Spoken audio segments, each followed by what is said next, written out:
Shalom, salam sejahtera dalam kasih Tuhan kita Yesus Kristus.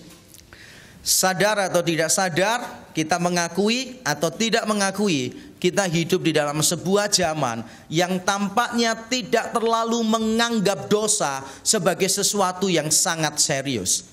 Kalau saudara melihat sekeliling kita, maka orang dengan mudah mengatakan, oh ini bukan dosa, ini hanya masalah kreativitas belaka. Di dunia pendidikan juga begitu. Ada sebuah teori bahwa tidak ada anak nakal, yang ada adalah anak yang kreatif. Itu adalah yang sering kali dibicarakan di dalam dunia pendidikan. Tapi apakah benar para pakar pendidikan sampai benar-benar tidak bisa membedakan mana anak yang kreatif, mana anak yang nakal, dan mana anak yang kurang ajar? Saya meragukan itu. Itu hanya ungkapan-ungkapan postmodern yang berusaha untuk membuat manusia terlihat itu tidak seburuk yang seharusnya. Bahkan saya membaca beberapa buku, ada orang yang mengungkapkan satu kalimat yang sifatnya self-contradictory, yang bertentangan dengan dirinya sendiri. Orang itu mengatakan demikian, it is a sin to say that someone else commits a sin. Adalah sebuah dosa untuk mengatakan bahwa orang lain melakukan sebuah dosa. Padahal dengan mengatakan seperti itu, dia sudah berbuat dosa menurut definisinya sendiri. Mari saya ambilkan satu contoh. Misalnya homoseksualitas. Dulu kala orang menganggap homoseksualitas itu adalah penyakit psikologis. Lalu berubah dari psychological illness, kemudian berubah menjadi perversion, penyimpangan. Dan sekarang orang menyebutnya adalah preference, pilihan. Menjadi seorang homoseksual atau heteroseksual itu dipahami hanya sebagai sebuah perbedaan rasa dan pilihan rasa. Sama seperti kalau kita mau memilih es krim vanila atau coklat. Begitulah orang memahami tentang homoseksualitas. Dan beberapa orang menganggap bahwa moralitas itu adalah masalah personal taste, rasa secara pribadi. Ada banyak orang yang mengatakan as long as I feel good, that's fine. Segala sesuatu itu salah menurut masing-masing orang. Dan saya masih bisa meneruskan berbagai macam contoh yang menunjukkan kepada kita bahwa dunia tempat kita hidup sekarang adalah dunia yang menganggap dosa tidak seberapa serius. Karena dosa dianggap tidak serius, maka ini adalah persoalan yang lebih serius. Dosa itu persoalan yang serius. Tapi ada yang lebih serius lagi, yaitu ketika orang tidak menganggap dosa sebagai sesuatu yang sangat serius. Karena mereka menganggap dosa tidak serius, maka mereka berpikir bahwa solusi untuk dosa adalah solusi yang sederhana, yang bisa dilakukan oleh manusia.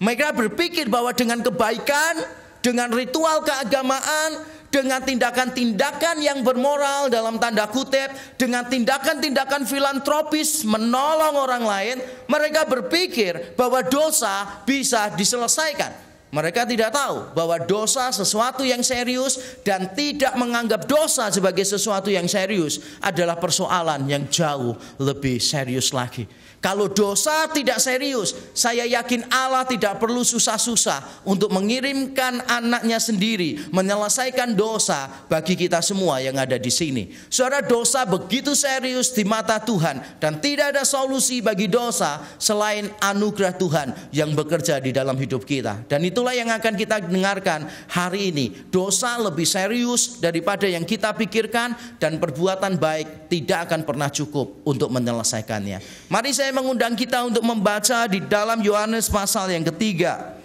Yohanes pasal yang ketiga ayat 1 sampai yang ke-8. Kita akan membaca secara bergantian. Saya akan memulai lebih dahulu. Sebetulnya saya mau mengatur yang dosanya lebih banyak membaca ayat yang ganjil, yang lebih sedikit membaca ayat yang genap. Tapi saya khawatir saudara semua nanti membaca yang ganjil ya. Cuma saya yang genap. Oke, Yohanes 3 ayat 1 sampai yang ke-8 kita akan membaca secara bergantian. Saya akan memulai lebih dahulu.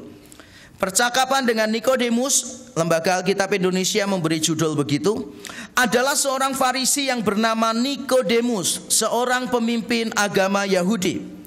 Ia datang pada waktu malam kepada Yesus dan berkata, Rabi, kami tahu bahwa engkau datang sebagai guru yang diutus Allah. Sebab tidak ada seorang pun yang dapat mengadakan tanda-tanda yang engkau adakan itu jika Allah tidak menyertainya. Yesus menjawab katanya, aku berkata kepadamu, sesungguhnya jika seorang tidak dilahirkan kembali, ia tidak dapat melihat kerajaan Allah. Kata Nikodemus kepadanya, bagaimanakah mungkin seorang dilahirkan kalau ia sudah tua? Dapatkah ia masuk kembali ke dalam rahim ibunya dan dilahirkan lagi? Jawab Yesus, aku berkata kepadamu, sesungguhnya jika seorang tidak dilahirkan dari air dan roh, ia tidak dapat masuk ke dalam kerajaan Allah. Apa yang dilahirkan dari daging adalah daging, dan apa yang dilahirkan dari roh adalah roh. Janganlah engkau heran karena aku berkata kepadamu, kamu harus dilahirkan kembali. Angin bertiup kemana ia mau, dan engkau mendengar bunyinya, tetapi engkau tidak tahu dari mana ia datang atau kemana ia pergi. Demikianlah halnya dengan tiap-tiap orang yang lahir dari roh. Amin. Ini merupakan percakapan salah satu yang paling terkenal di dalam Alkitab. Tentu saja kita masih punya percakapan lain, Yesus dengan perempuan Samaria, very lovely conversation juga. Dan di sini kita juga menemukan another lovely conversation antara Yesus dengan Nikodemus. Kalau kita membaca bagian ini dan membandingkan dengan seluruh Injil Yohanes, maka kita akan menemukan, dan saudara pasti akan setuju dengan saya, bahwa Nikodemus di sini adalah seorang yang baik, yang saleh dan baik. Dia seorang yang religius, tetapi dia sekaligus memiliki pribadi yang sangat menyenangkan. Seandainya ada orang yang bisa masuk surga, seandainya ada orang yang bisa memperoleh keselamatan hanya gara-gara berbuat baik, maka saya yakin Nikodemus salah satunya yang akan ada di deretan paling depan. Kalau di dalam sejarah gereja kita mengenal seorang yang bernama Martin Luther, salah seorang reformator gereja abad yang ke-16. Martin Luther juga layak untuk berada di barisan depan seandainya ada orang yang diselamatkan melalui perbuatan baik. Sejarah mencatat bahwa Martin Luther itu kerap kali datang kepada rohaniwan yang lebih superior karena dia dari aliran gereja Roma Katolik. Dia seringkali menghadap kepada superiornya dan memohon pengampunan. Setelah pergi meninggalkan superiornya 5 menit, lalu dia datang lagi dan minta pengampunan lagi. Sehingga diceritakan di dalam tradisi bahwa orang itu sampai berkata kepada Luther, Luther, lain kali kalau mau minta ampun, kamu tuh melakukan dosa yang serius, membunuh orang kah, apakah yang kamu lakukan ini benar-benar tidak serius. Karena Martin Luther lebih memahami dosa, keseriusan dosa daripada para superiornya. Martin Luther sadar bahwa dosa itu bukan hanya sesuatu yang buruk yang kita lakukan, tetapi juga kegagalan kita untuk melakukan yang baik. Jadi bukan cuma aktif kita melakukan sesuatu yang buruk, tetapi juga pasif. Kita gagal melakukan yang baik, tidak melakukan yang baik yang seharusnya kita lakukan, itu juga termasuk kategori dosa. Martin Luther, Nikodemus ada di barisan depan kalau memang ada orang yang selamat karena berbuat baik. Tetapi kita bersyukur bahwa memang keselamatan bukan karena berbuat baik. Tapi saya setuju bahwa Nikodemus adalah orang yang baik. Dan izinkan saya untuk menerangkan satu persatu mengapa saya meyakini bahwa Nikodemus adalah seorang yang baik. Dia adalah orang Farisi. Orang-orang Yahudi pada waktu itu yang memeluk agama Yahudi yang dikenal dengan nama Yudaisme itu memiliki banyak aliran. Ada aliran Saduki, ada aliran Qumran, ada aliran Farisi dan seterusnya. Salah satu aliran yang paling ketat untuk menjaga, bukan satu-satunya, tapi salah satu yang paling ketat detail menjaga hukum Taurat adalah dari kalangan Farisi. Saudara bisa melihat ini pada waktu Tuhan Yesus memberikan perumpamaan di Injil Lukas tentang seorang pemungut cukai dan seorang Farisi. Pada waktu mereka berdoa, orang Farisi berdoanya demikian, aku berpuasa 2 kali dalam seminggu. Coba kita survei ya. Di sini siapa yang seminggu puasa 2 kali? Nggak usah rebutan, ngangkat tangan. Nggak ada? Nggak ada? Luar biasa. Berarti di sini bukan cuma taat tapi rendah hati ya. Puasa tapi nggak mau ngaku di depan umum. Yang seminggu sekali puasa? Tidak ada. Yang sebulan sekali puasa? Tidak ada. Yang setahun sekali puasa? Nggak ada. Yang puasa kalau kiriman telat? Semua, ya kan? Semua. Kalau kiriman telat, transfer telat, maka kita semua dengan terpaksa berpuasa. Kemudian orang Farisi juga berkata demikian, aku memberikan persepuluhan, aku memberikan biaya ini itu untuk bait Allah. Luar biasa orang Farisi ini. Makanya tidak heran, menjadi seorang Farisi saja itu sudah cukup untuk dipandang baik. Menjadi orang Farisi itu merupakan kebanggaan. Tidak heran Paulus di Filipi pasal yang ketiga, pada saat ada orang lain yang mencoba untuk membanggakan keagamaannya, ada pengajar sesat dari lingkungan Yudaisme yang mencoba untuk membanggakan kesalehannya di hadapan Allah, maka Paulus dengan geram berkata begini, kalau kamu mau sombong untuk hal-hal yang seperti itu, aku lebih lagi. Lalu dia sebutkan daftar kurikulum vitae-nya yang begitu panjang, termasuk salah satunya dia tambahkan begini, aku seorang Farisi. Aku seorang Farisi. Itu merupakan kebanggaan tersendiri. Dan Nikodemus adalah seorang Farisi. Tapi bukan cuma itu sih. Dia bukan sembarang Farisi. Ia adalah anggota Mahkamah Agama. Mahkamah Agama pada waktu itu tugasnya adalah untuk menentukan perkawinan seseorang, mau cerai atau mau menikah. Salah, bukan.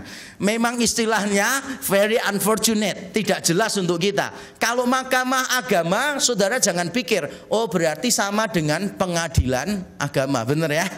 Salah, ternyata bukan itu urusannya Mahkamah Agama. Terjemahan bahasa Indonesia itu bisa menimbulkan kesalahpahaman. Kata yang dipakai di sana dalam bahasa asli merujuk kepada lembaga institusi yang dikenal dengan nama Sanhedrin. Nah, apa itu Sanhedrin? Zaman itu bangsa Israel itu di bawah pemerintahan Romawi. Israel diberi otonomi khusus untuk mengatur hal-hal tertentu. Nah, untuk mengatur menjalankan otonomi itu, maka dibentuklah sebuah institusi yang dikenal dengan nama Sanhedrin. Sanhedrin terdiri dari banyak orang yang mewakili banyak golongan.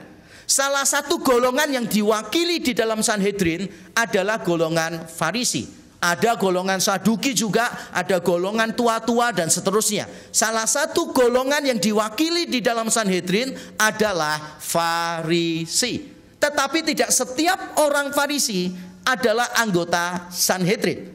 Jumlah orang Farisi jauh lebih banyak daripada jumlah orang Sanhedrin.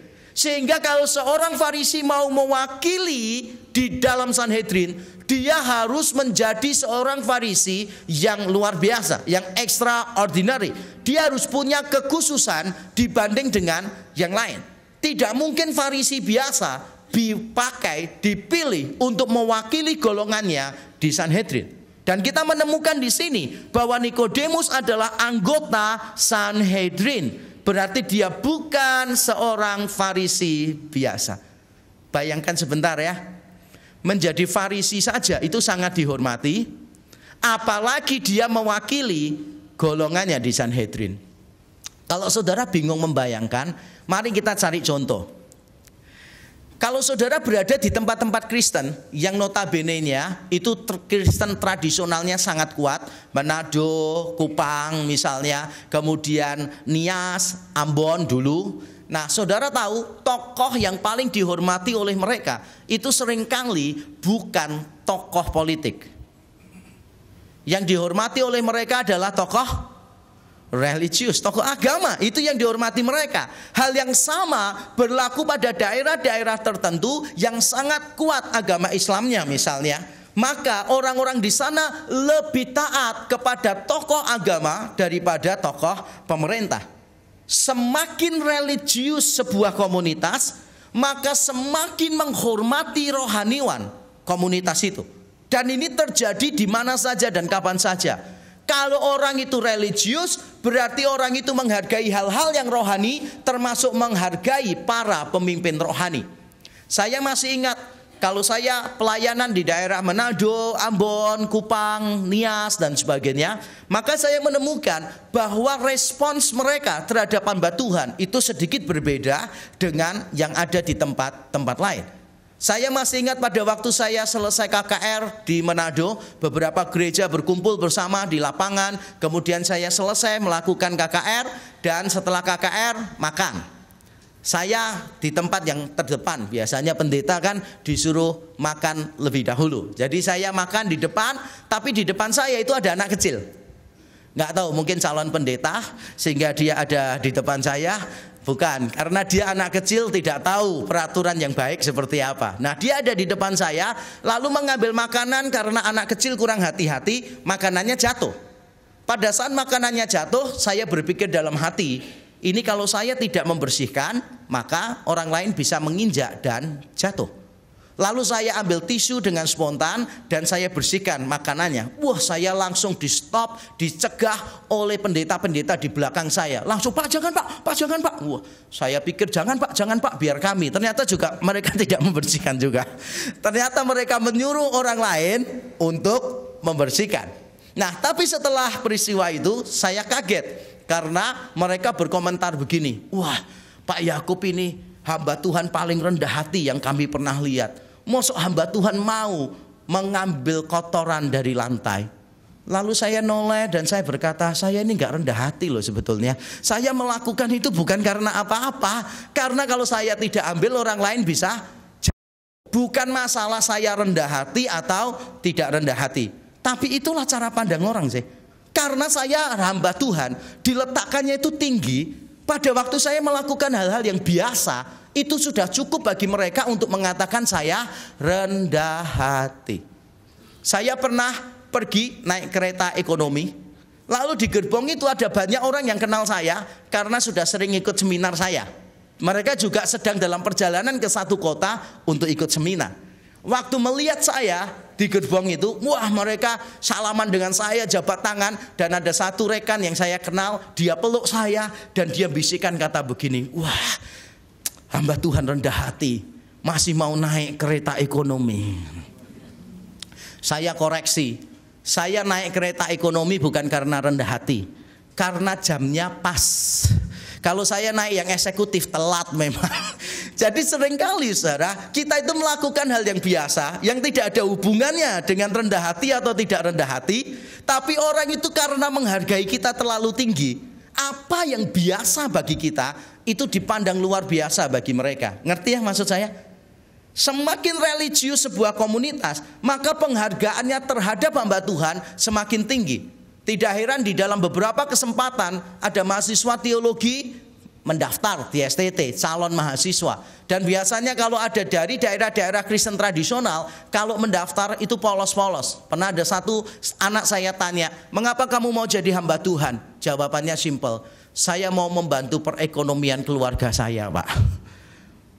Saya sampai tanya 2 kali, panggilanmu jadi hamba Tuhan itu didorong oleh apa? Saya mau membantu ekonomi keluarga saya Pak. Karena di tempat dia 2 pekerjaan yang paling menjanjikan dan paling dihormati orang. 1 pegawai negeri, 2 pendeta. Menjadi seorang Farisi sudah cukup untuk berbangga. Tapi mewakili Farisi di Sanhedrin itu cerita yang berbeda lagi. Nah, bukan cuma dia itu salah dari sisi keagamaan, tapi Nikodemus ini saudara juga menunjukkan pribadi yang sangat baik. Saya harus akui dia very nice person. Mengapa saya mengatakan demikian? Dia mau datang kepada Yesus dan memberikan pengakuan yang baik tentang Yesus. Itu merupakan hal yang sangat sulit untuk dipikirkan. Bahkan saya berani mengatakan itu tidak ada di dalam impian paling liar yang ada di dalam pikiran Yesus sebagai manusia. Karena sulit membayangkan bahwa seorang Farisi seperti Nikodemus itu bisa datang dan mengunjungi seorang yang bernama Yesus. Mengapa bisa demikian? Kalau saudara membaca bagian ini pasal 3 bandingkan dengan pasal 7, karena Nikodemus itu muncul di pasal 3 dan juga di pasal 7, maka saudara akan menemukan very unlikely Nicodemus would visit Jesus. Sangat tidak mungkin rasanya kalau Nikodemus mengunjungi Yesus. Coba saya terangkan satu persatu. Di dalam pasal 7, pada waktu Yesus berkhotbah, orang-orang Yahudi itu terpecah suaranya. Sebagian mengatakan begini, wah, bagaimana orang ini bisa berkhotbah demikian tanpa belajar. Jadi ada orang-orang tertentu yang kagum dengan Yesus, tapi kagumnya itu ada tambahannya. Bagaimana orang ini bisa berkhotbah demikian tanpa belajar? Itu omongan rakyat biasa di pasal 7. Nah, di pasal 7 bagian yang terakhir, itu orang-orang Farisi mengadakan perundingan, rapat di antara mereka, dan orang Farisi berkata demikian, adakah pemimpin orang Farisi yang percaya kepada Yesus? Lalu ditambahkan demikian, rasanya tidak mungkin. Dalam hatinya itu begitu, rasanya tidak mungkin. Kalau rakyat ini wajar percaya kepada Yesus. Disebutkan begini, karena rakyat yang tidak tahu Taurat ini terkutuklah mereka. Jadi rakyat menganggap Yesus tidak terpelajar. Paham maksud saya? Di mata orang-orang Farisi, rakyat ini dianggap tidak tahu Taurat. Orang Farisi meletakkan diri jauh di atas rakyat biasa. Yesus bukan orang yang terpelajar. Tapi yang terjadi di sini adalah seorang rabi yang terpelajar yang bernama Nikodemus mau datang kepada Yesus dan menyebut Yesus sebagai apa? Rabi, sebagai guru. Bayangkan nggak sih? Kalau ada seorang yang gelarnya S3 teologi gitu, kemudian dia menjadi pengurus di dalam ikatan sarjana teologi, wah gitu kan. Lalu dia mendatangi seorang awam yang tidak pernah belajar teologi dan berkata begini, kamu tuh pengajar yang luar biasa. Kira-kira bisa terjadi begitu atau enggak ya? Kalau sampai itu terjadi, pikiran apa yang ada di benak saudara? Ini very unlikely loh, very unlikely situation. Karena Nikodemus orang yang sangat educated, sangat terhormat, dia mau mendatangi Yesus yang uneducated dan dia mengakui Yesus sebagai guru. Bukan cuma itu sebetulnya. Di pasal 7, dan sekali lagi saudara nanti pulang rumah harus bandingkan pasal 3 dan pasal 7.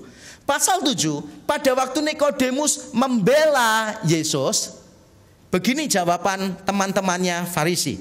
Teman-teman dia di dalam lingkungan Farisi berkata begini, kamu itu selidiki kitab suci, ngerti nggak? Selidiki kitab suci. Tidak ada nabi yang datang dari Galilea. Jadi orang-orang Farisi itu begitu tahu Yesus dari Galilea, mereka itu merasa tidak perlu diajak bicara, tidak perlu diperhitungkan. Karena tidak ada nabi yang datang dari Galilea. Dan ucapan ini bukan cuma muncul dari mulut orang-orang Farisi. Saudara baca ulang Yohanes pasal 7 nanti di rumah, saudara akan menemukan pada saat Yesus berkhotbah dan ada orang-orang yang kagum tadi. Wah, bagaimana dia bisa berkata begini tanpa belajar? Mungkinkah dia nabi? Lalu dijawab oleh rakyat yang lain. Jawabannya begini, tidak mungkin. Karena Nabi Mesias tidak datang dari Galilea. Dan apakah saudara lupa di pasal 1, waktu Filipus berjumpa dengan Natanael dan mengatakan, kami telah menemukan Mesias. Lalu jawaban Natanael apa? Terima kasih untuk informasinya. Di manakah dia, sang Mesias itu, gitu kan? Kira-kira jawaban Natanael apa? Terima kasih untuk jawabannya. Benar sekali. Natanael berkata begini, saudara, apakah ada yang baik yang berasal dari Nazaret? Itu salah satu kota di provinsi Galilea. Jadi saudara bayangkannya begini, orang-orang Yahudi itu tinggal di dua provinsi. Satu Yudea di utara, yang di bawah yang selatan itu adalah Galilea. Orang-orang di Yudea merasa dirinya lebih superior daripada yang ada di Galilea. Alasannya macam-macam sih, banyak sekali alasan mengapa mereka merasa diri lebih superior. Misalnya nih, Yerusalem ibu kota ada di Yudea, sehingga mereka merasa ini lebih metropolitan, lebih hebat daripada yang lain. Lalu Bait Allah adanya di mana? di provinsi Yudea juga, di kota Yerusalem. Lalu di daerah Galilea itu ada beberapa kota yang dikenal dengan nama kota Yunani. Karena orang Yahudi dan orang Yunani intermingle, bercampur di kota-kota itu. Sehingga orang menganggap yang lebih Yahudi itu adalah provinsi Yudea. Masih banyak alasan lain mengapa orang berpikir Yudea lebih superior daripada Galilea. Dan bayangkan ya, Nikodemus ini seorang pemimpin yang domisilinya di Yerusalem. Dia melihat Yesus yang dari domisili Galilea, dari provinsi Galilea, dari kota Nazaret. Tapi dia mau datang dan mengakui Yesus. Padahal di Injil Yohanes asal seseorang itu memegang peranan penting. Makanya pada waktu Yohanes Pembaptis berkata kepada murid-muridnya, lihat anak domba Allah yang menghapus dosa dunia. 2 orang muridnya ikut Yesus. Lalu mereka bertanya begini, Guru, di manakah engkau tinggal? Jadi tempat tinggal asal seseorang berasal itu merupakan poin, konsep, ide yang cukup penting di dalam Injil Yohanes. Dan Yesus tampaknya tidak memenuhi persyaratan itu. Tapi Nikodemus tetap mau datang. Kalau saudara bingung membayangkan, saya kasih sebuah pilihan supaya saudara paham. Seandainya gereja ini ditawarkan 2 hamba Tuhan nih. 1 tidak terkenal, yang 1 juga tidak terkenal. Jadi sama-sama tidak terkenal. Dan saudara juga nggak kenal nih. Hamba Tuhan ini saudara tidak kenal. Saudara boleh menerima hamba Tuhan ini khotbah di tempat saudara gratis. Semua biaya tiket, semua biaya akomodasi, persembahan kasih untuk pembicara ditanggung oleh lembaga lain. Saudara diberi pilihan pendeta A dan pendeta B. Pendeta A itu dari New York, pendeta B dari Zimbabwe. Loh, saya nyebut Zimbabwe aja saudara sudah langsung tertawa kan ya. Padahal sama-sama tidak kenal, IP-nya dia berapa juga kita nggak tahu kan ya. Dia sekolahnya pinter atau tidak pinter juga kita tidak tahu. Sekarang saudara disuruh milih pendeta dari New York atau Zimbabwe. Saudara pilih mana? Aneh ya. Kita langsung pilih New York. Kenapa sih? Kenapa? Karena kita sudah berpikir itu negara yang lebih maju. Karena negaranya lebih maju, mungkin orangnya lebih pintar. Padahal kita tahu itu tidak 100% benar ya. Kalau saudara dikasih tawaran nih, mau pendeta dari Jakarta atau dari Pasuruan misalnya. Yang dari Pasuruan mesti milih Pasuruan. Nah, yang tidak ada dari Pasuruan, kira-kira milih mana? Pendeta dari Jakarta atau dari Pasuruan? Jakarta ya. Jakarta dengan Semarang. Ngomong Jakarta, saya langsung tinggalin tempat sini ya. Nggak selesaikan khotbah saya. Nah, karena saya dari Semarang. Nah, itulah kita. Jadi kita ini memiliki kesombongan rasial sebetulnya. Itu namanya ethnocentrism. Kita berpusat kepada suku kita, kepada asal kita. Dan itu yang terjadi di abad pertama pada waktu itu. Yesus berasal dari provinsi yang tidak dianggap, tapi Nikodemus mau mendatangi Yesus. Ini luar biasa. Dan bukan cuma itu loh. Menurut saya Nikodemus ini hebat. Karena pada waktu berjumpa dengan Yesus, semua yang dikatakan Nikodemus benar. Saya ulang sekali lagi ya. Semua yang dikatakan oleh Nikodemus benar. Jadi Nikodemus, semua yang diketahui Nikodemus adalah benar, tetapi sayangnya tidak semua yang benar diketahui oleh Nikodemus.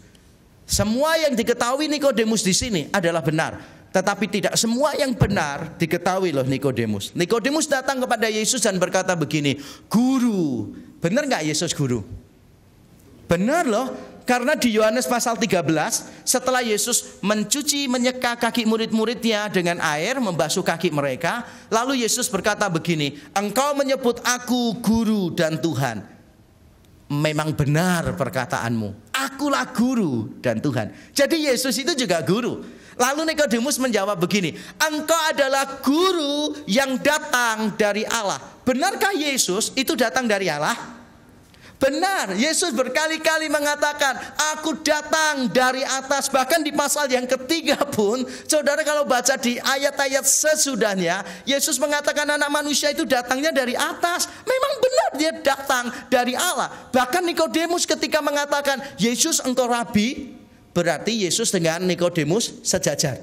Tapi begitu Nikodemus memberi tambahan yang datang dari Allah, maka Nikodemus meletakkan Yesus lebih tinggi dari dia. Engkau yang datang dari Allah lalu dikasih tambahan. Mengapa Nikodemus bisa tahu kalau Yesus datang dari Allah? Disebutkan karena tidak ada orang yang bisa melakukan tanda-tanda yang ajaib itu kalau Allah tidak menyertai orang itu. Benar gak sih yang diomong Nikodemus?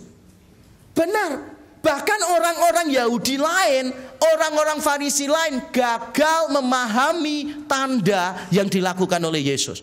Mereka terjebak pada pemikiran-pemikiran yang lain, sama seperti orang Kristen sekarang. Kalau melihat mujizat, ya udah berhenti pada mujizat. Makanya banyak orang Kristen percaya pada mujizat, beriman pada iman, tapi tidak pernah sampai kepada Allah yang benar. Saya ulang sekali lagi. Percaya kepada mujizat, beriman kepada iman, tetapi tidak pernah sampai kepada Allah yang benar. Mereka gagal untuk melihat fungsi mujizat itu apa. Fungsi mujizat itu adalah membawa saudara kepada Allah yang benar. Tanda itu cuma tanda. Di dalam Injil Yohanes istilah mujizat tidak muncul. Istilah yang muncul berkali-kali itu bukan dunamis, mujizat, kuasa, tetapi semeion, tanda. Kalau saudara sakit, lalu saudara taruh di rambu lalu lintas yang ada penanda rumah sakit. Coba ya, sekarang tes SIM ujian mengemudi ya. Kalau dekat daerah itu ada rumah sakit, biasanya ada tanda rambunya apa? A. Tempat tidur. B. Tanda salib gitu. C. Alat kedokteran itu macam-macam ya, alat kedokteran. Kira-kira yang benar yang mana? Loh, ada A, ada B. Ini SIM-nya beli semua kah? Di Indonesia yang benar yang mana? Bukan tanda salib loh ya. Tanda salib itu di luar negeri. Setahu saya, di luar negeri tandanya salib. Di Indonesia itu tandanya tempat tidur. Benar ya? Tempat tidur. Kalau nggak percaya, tanya sama dokter atau yang sering ke rumah sakit. Karena sakit maksudnya. Saudara akan lihat tandanya. Nah, kalau saudara sakit, coba bawa ke situ, ke tandanya situ, rambu lalu lintas, lalu biarkan dia tidur di situ 2 hari. Nanti hari ketiga kita langsung angkat orang itu dan pindah adijasa. Pasti mati karena itu bukan rumah sakit, itu cuma tanda yang menghantar orang kepada yang sesungguhnya, yaitu rumah sakit. Begitu pula dengan mujizat, saudara. Mujizat itu merupakan tanda yang menghantar orang kepada Allah yang benar. Dan Nikodemus tampaknya paham. Kalau sampai ada orang yang melakukan tanda-tanda seperti yang Yesus lakukan, dia bukan orang biasa, dia berasal dari Allah. Jadi semua yang Nikodemus tahu adalah benar, yang dicatat di sini maksudnya. Semua yang Nikodemus tahu adalah benar, tetapi tidak semua yang benar diketahui oleh Nikodemus. Dan dengar perkataan saya baik-baik ya. Orang yang tahu sebagian seringkali lebih berbahaya daripada orang yang tidak tahu apa-apa. Saya dosen bahasa Yunani.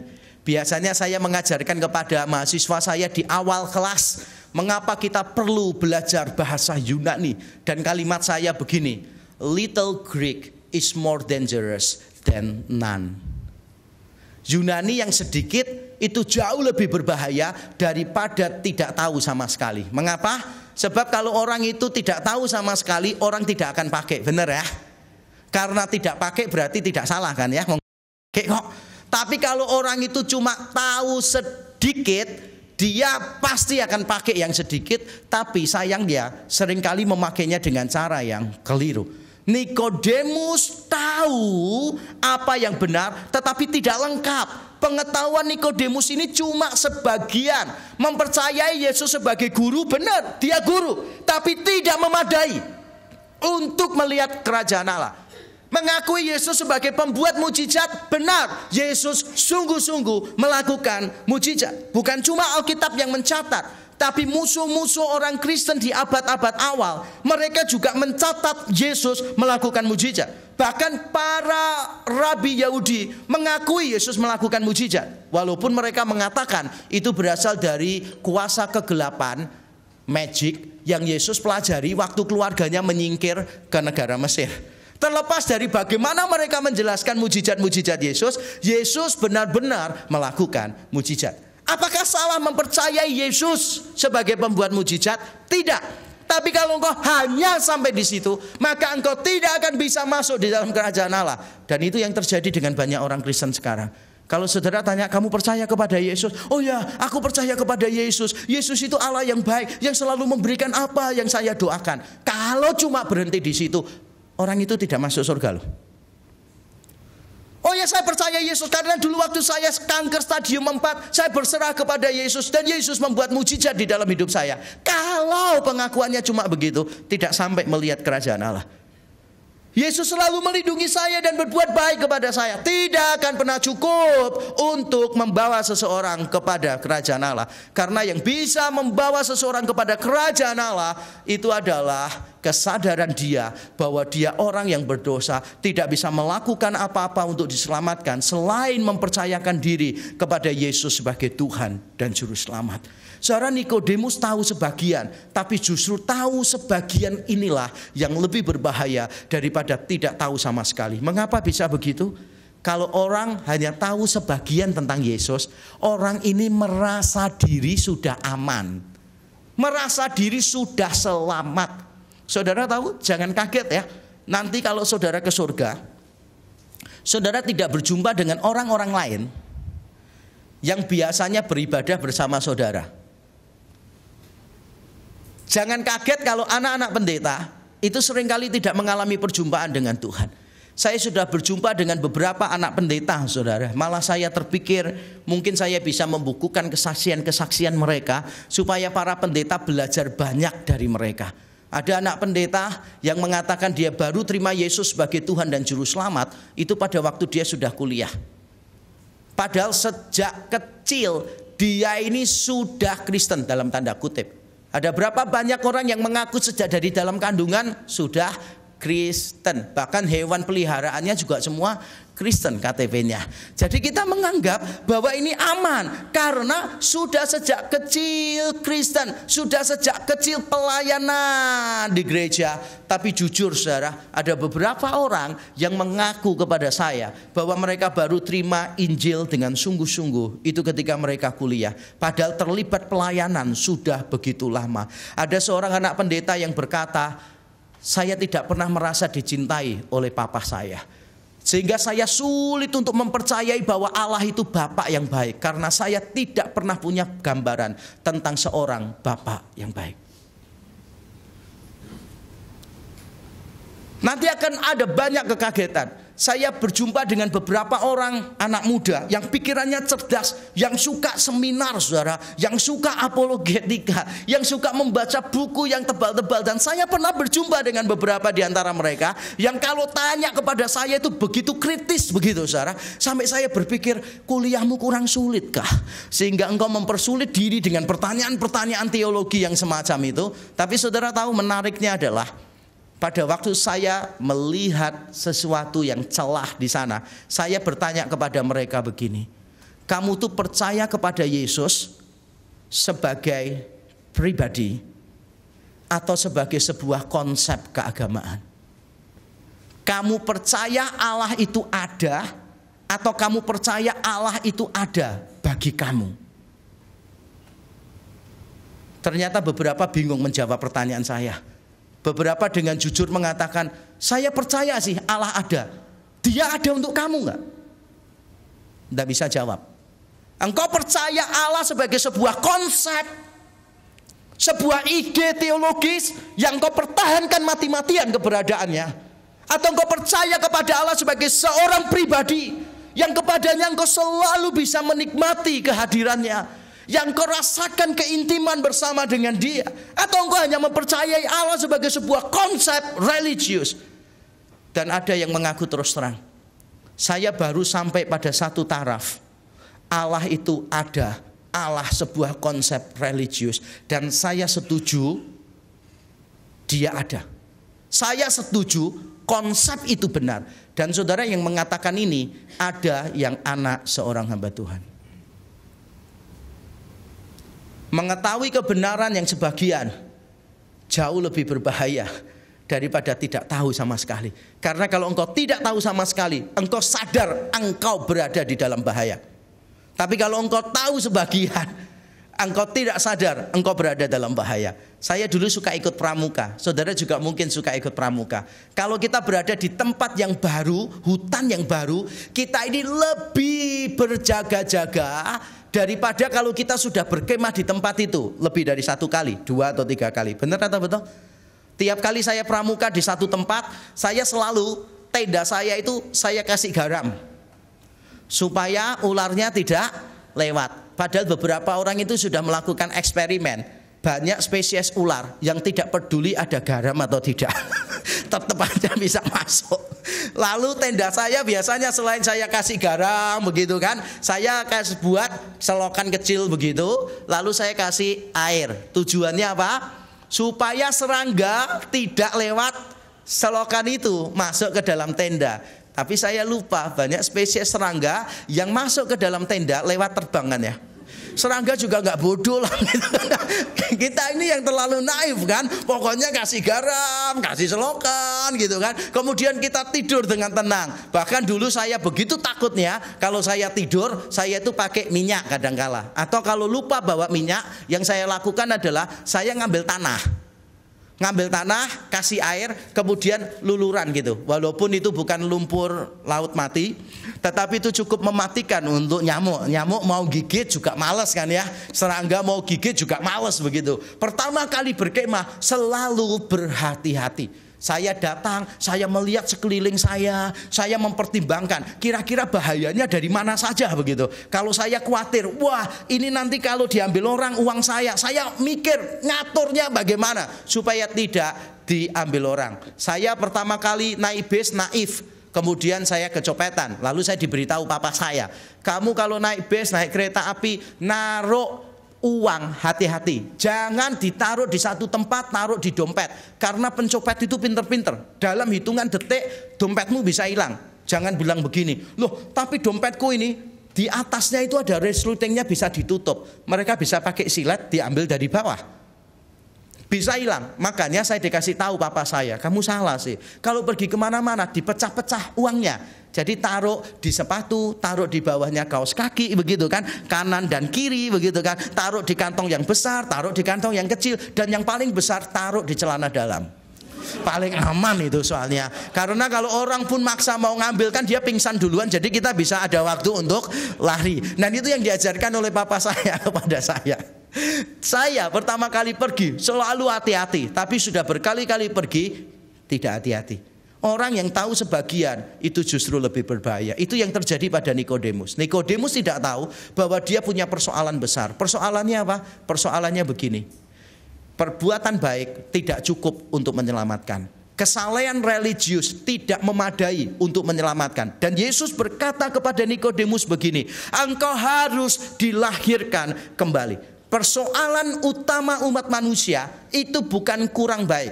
Dengar saya baik-baik ya. Persoalan utama manusia itu bukan kurang baik.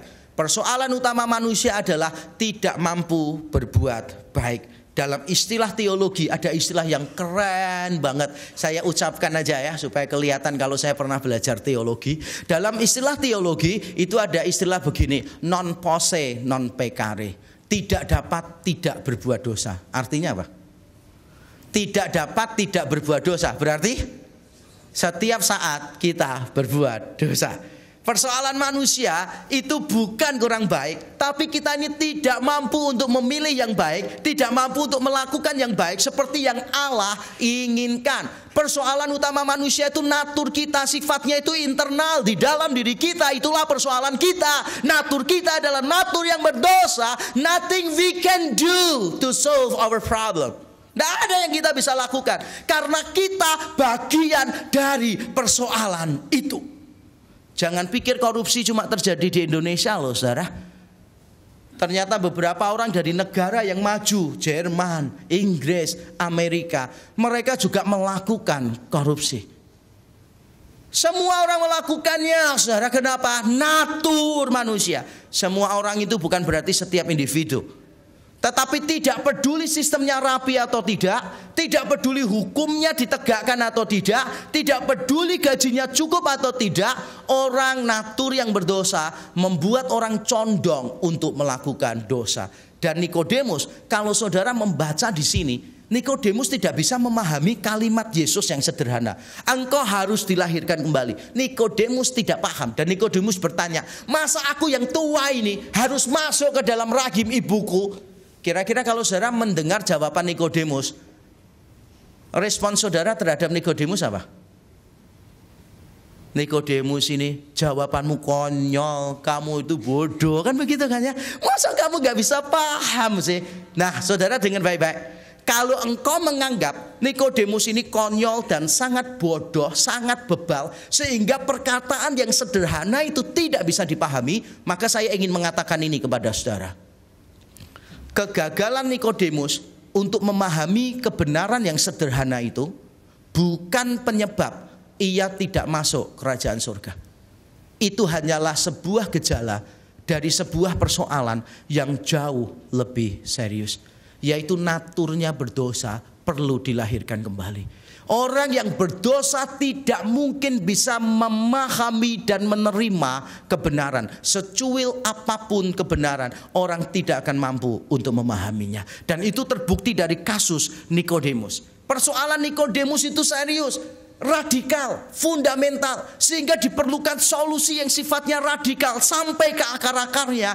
Diperlukan solusi perbaikan yang sifatnya fundamental, mendasar, pondasinya itu juga dilakukan, yaitu melalui kelahiran kembali. Yesus tidak berkata begini, Nikodemus, kamu tuh kotor, perlu mandi. Atau Nikodemus, orang lain kotor perlu mandi, kamu tuh tidak seberapa kotor, kamu cuma perlu disekal. Tidak loh. Yesus berkata engkau perlu dilahirkan kembali. Berarti di make over dari awal. Itulah natur kita yang berdosa. Kita perlu di make over dari awal. Tidak peduli seberapa banyak kebaikan yang kau lakukan, tidak akan pernah cukup membawa engkau kepada keselamatan. Tapi saya bersyukur saudara, kita ini tidak ditinggalkan dalam keputusasaan. Kalau kebaikan tidak bisa menyelamatkan, kalau kesalehan tidak bisa menyelamatkan, maka saudara mungkin berada dalam keadaan yang putus asa. Tapi ini dia yang saya tangkap dari teks ini. Dan kalimat ini bagus. Saya merenungkan kalimat ini, saya mencoba untuk merangkai kalimat ini. Apa yang dikatakan Tuhan Yesus kepada Nikodemus bukanlah sebuah perintah untuk dilakukan, tetapi sebuah ajakan untuk menyadari siapa Nikodemus di hadapan Tuhan. Saya ulang sekali lagi. Apa yang dikatakan Yesus kepada Nikodemus bukanlah sebuah perintah untuk dilakukan, tetapi sebuah ajakan untuk menyadari siapa Nikodemus di hadapan Allah. Ketika Yesus mengatakan kepada Nikodemus, jika seorang tidak dilahirkan kembali, Yesus memakai bentuk pasif. Bahkan ketika dia mengulang lagi 2 kali di ayat-ayat selanjutnya, engkau harus dilahirkan kembali. Yesus tidak berkata engkau harus lahir kembali, tidak. Bentuknya tidak aktif. Kalau bentuknya aktif berarti itu perintah. Berarti Nikodemus harus melakukan sesuatu. Itu perintah namanya. Tapi di sini ini bukan perintah. Yesus hanya memberitahu Nikodemus, Yesus hanya menyadarkan Nikodemus bahwa kalau mau masuk ke dalam kerajaan surga, engkau harus dilahirkan kembali.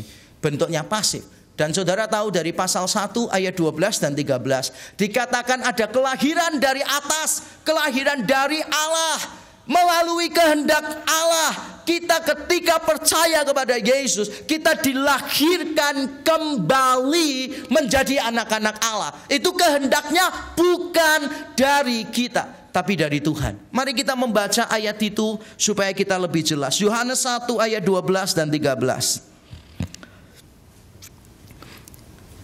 Kita lebih bisa memahami perkataan Yesus kepada Nikodemus karena kita sudah pernah membaca ayat ini. Nikodemus tidak pernah membaca pasal 1 dan 2, Dia langsung muncul di pasal 3, makanya dia tidak tahu ayat ini.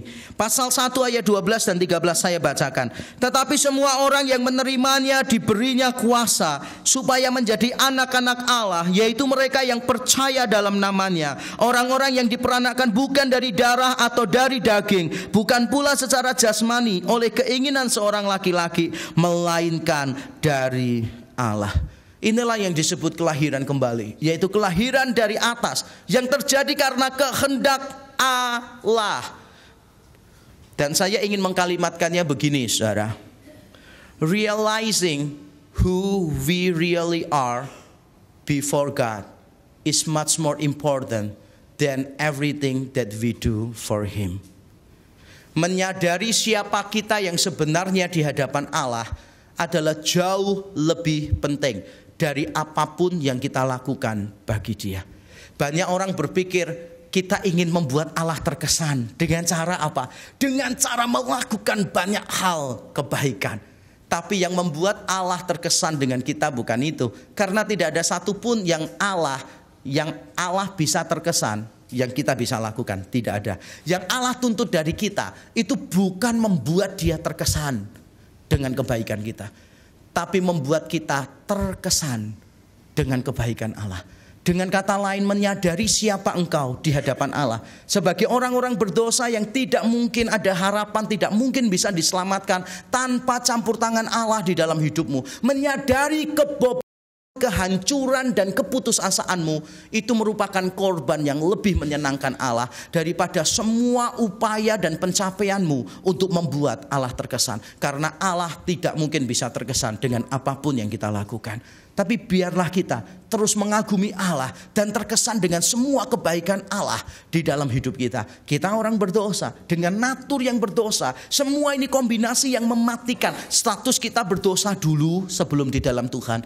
Natur kita berdosa, sampai sekarang juga kita punya natur yang berdosa. Tapi sekarang kita punya Roh Kudus di dalam hati kita untuk mematahkan kedagingan kita. Kita diberi firman Tuhan untuk menuntun kita, mengalahkan kedagingan kita. Saudara, kita menyadari bahwa tanpa anugerahnya yang melahirbarukan kita, tidak mungkin kita bisa memahami, menerima, apalagi menghidupi kebenaran. Fakta bahwa saudara bisa hidup di dalam kebenaran itu karena Allah di dalam anugerahnya sudah melahirbarukan saudara. Lalu apa yang harus saudara lakukan? Karena Allah sudah melahirbarukan engkau menjadi bayi-bayi rohani. Mungkin ada yang bukan bayi lagi, menjadi anak-anak di dalam Tuhan. Maka engkau harus terus bertumbuh dengan serius. Allah melahirbarukan kita. Kita tidak ikut andil apa-apa. Seperti seorang bayi itu tidak pernah bayi itu andil untuk kelahirannya. Enggak pernah ya. Makanya itu kalau seorang perempuan sedang mengandung dan mau melahirkan, itu tidak ada dokter anak yang menemani, yang memberitahu bayi di dalam kandungannya untuk melakukan sesuatu. Nggak ada. Karena semua dilakukan oleh seorang ibu. Allah melahirbarukan kita tanpa andil dari kita.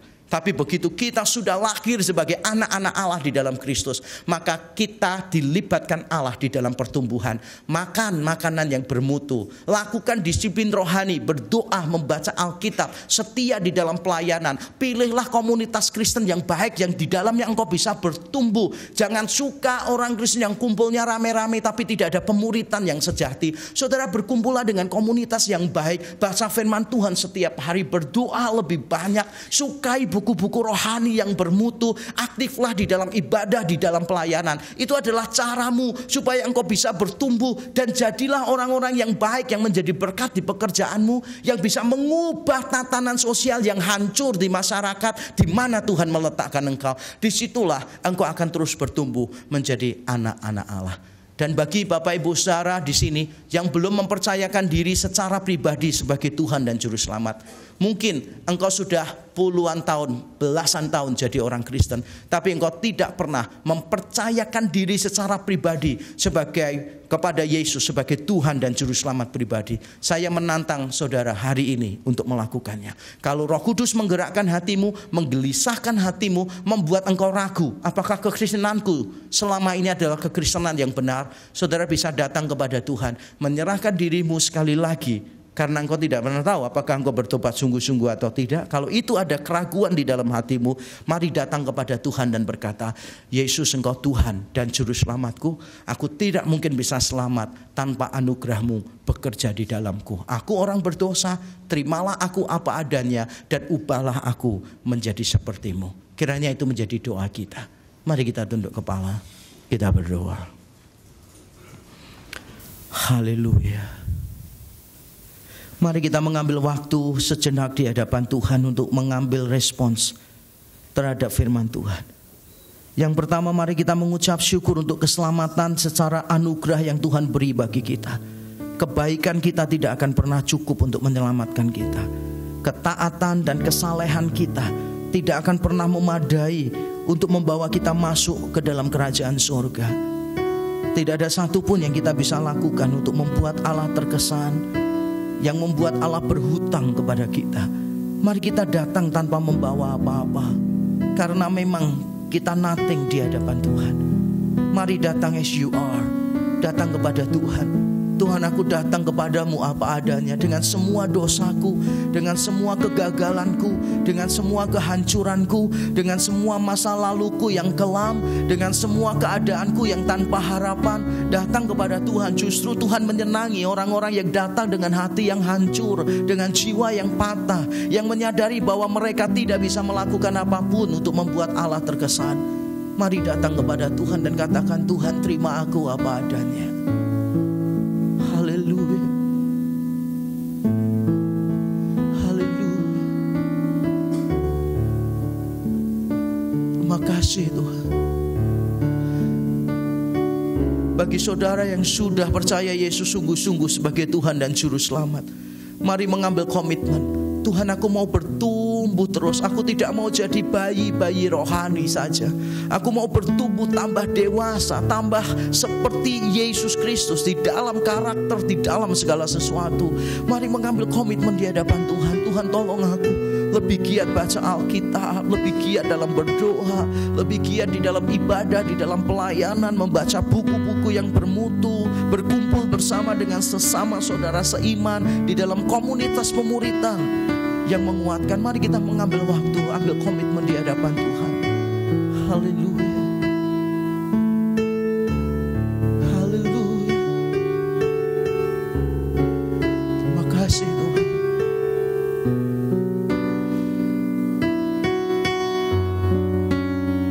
Terima kasih Tuhan.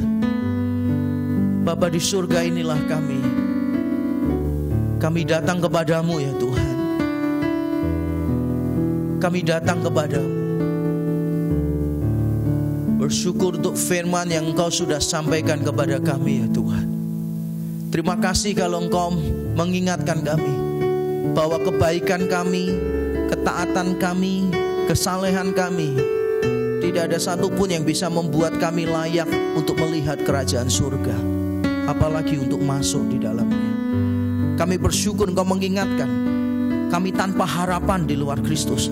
Tapi kami bersyukur Engkau tidak membiarkan kami di dalam keputusasaan kami, karena ada harapan. Dan kami sudah menerima semuanya itu ketika Roh Kudus melembutkan hati kami, ketika Roh Kudus melembutkan hati kami, ketika Roh Kudus mengarahkan hati kami kepada Allah, sehingga hati yang keras yang selama ini tidak bisa menginginkan Engkau menjadi hati yang bisa menginginkan Engkau. Hati yang keras yang selama ini tidak mau mencari kesenangan dan kemuliaan-Mu, sekarang dilembutkan menjadi hati yang selalu mencari kemuliaan dan kesenangan-Mu. Dan kami percaya itu semua terjadi karena Roh-Mu yang kudus bekerja di dalam hati kami. Terima kasih Tuhan. Tolong kami terus untuk selalu bertumbuh ke arah Engkau, untuk selalu lebih mengasihi Engkau di dalam seluruh hidup kami. Terima kasih untuk semuanya ini. Di dalam Kristus Yesus Tuhan, kami berdoa dan kami mengucap syukur. Amin. Tuhan memberkati kita.